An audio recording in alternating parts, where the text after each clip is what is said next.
назвал себя, отзывался на актуальные темы, на актуальные события. Мне нравится это количество, как сказали. Я думаю, что запрос на это будет все больше.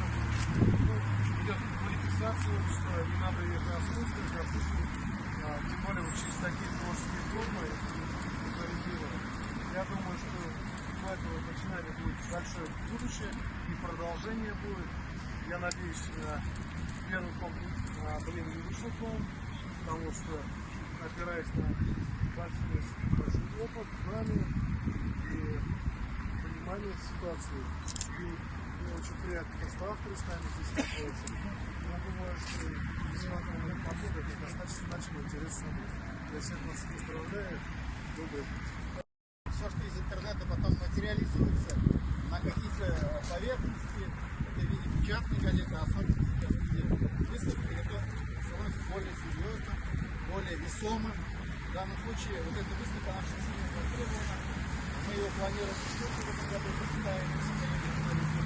И я думаю, что вот эти рисунки, они уже в всероссийском масштабе будут тиражировать немножко нашим коллегам федеральным. Я думаю, что это всегда будет востребовано. Понятно, что вы в последнее время видели там последние несколько десятков лет тему коррупции, алкоголизма, тунеядства, да. И сейчас пришло время, тоже важно, да, сейчас пришло время обратить внимание на политическую повестку.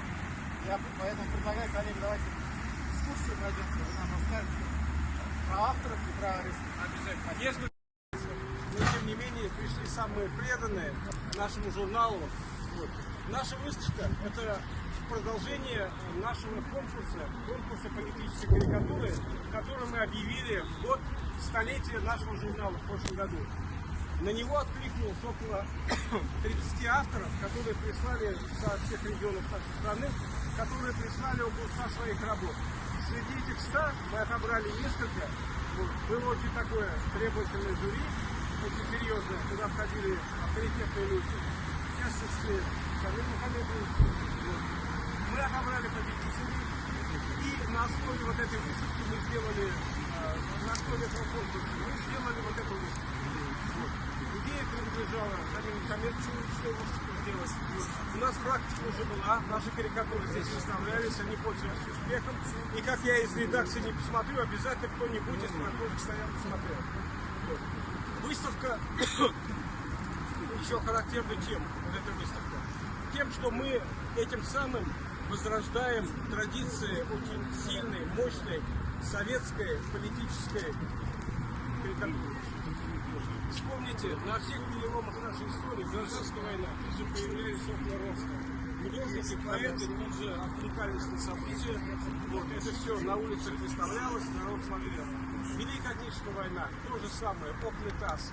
Здесь, в Казани, у нас во время Отечественной войны, на улице Балкина, каждый день выставляли литературу, 60-70 год, холодная война. Журнал «Сиян», наш международный события откликался. Наши художники